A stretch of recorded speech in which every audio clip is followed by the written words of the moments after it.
Hi again then guys, and welcome to episode 18 of B-Road Ballers, the review series for the hot hatches old and new of Gran Turismo 6. And in this episode we're featuring an interesting alternative to some of the other FF hot hatches on the game, and a car which, surprisingly to me at least, doesn't see as much use as I would have expected it to on the majority of the online servers, especially the British online servers, because in England you see a fair few of these. It is of course the Grande Punto. You don't see a huge amount of the Abarth Grande Puntos though. And I would have thought that on the game the opportunity of driving this car would have been a pretty popular one. But that just doesn't seem to be the case for some reason. Most people who drive hot hatches online seem to go for the same choices. Clios, Ford Focus RSs or STs, Golf R32s, and all those obvious choices. You don't see very many people driving this car. Or the Fiat 500 Abarth, for that matter. Why is that? Is it a bad car? Or is it just not a good deal? Well, it's an interesting car. It's far from being the most impressive of hot hatches all round. It's not a bad car, but it's not going to worry the Ford Focus RS anytime soon. It's got a surprisingly small engine for a hot hatch of its size, because although it is a smaller model of hot hatch, it's not that small. It's more a middle-of-the-line hot hatch in terms of physical size. The engine, though, is only 1.4 litres in capacity, which is smaller than you might expect. I would have personally expected at least a 1.6 to put it on the level playing field with, say, the Mini Cooper. But it's not. It's smaller.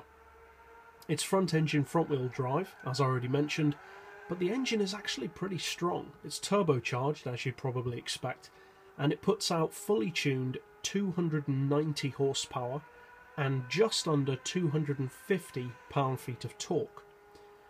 And that's pretty good. In fact, that's very good for such a small engine. Now, on Gran Turismo, it's easy to get caught up in big numbers and view anything as less than supercar level as being dull. And that's one of the problems with a racing game, and that's never really going to change regardless of what game it is. Cars with slightly less power tend to be overlooked because people are just looking for the biggest numbers. And so that may be another possible reason why this car doesn't get as much use as it deserves to.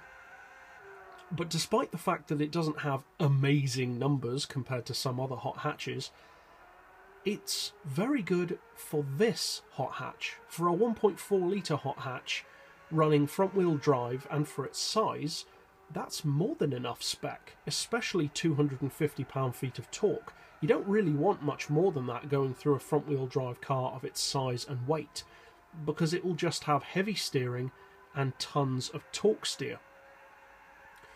Now, speaking of heavy steering, I have to admit, kind of unfortunately, that this car does have heavier steering than I was expecting. It's not a bad handling car, but I was expecting it to be incredible around corners, especially after some of the other reviews in this series, such as for the Mini Cooper or the Ford Focus RS, which are bigger cars than this. Now, as I said, the handling isn't bad, far from it. It's just not quite as pin sharp as I was hoping it would be.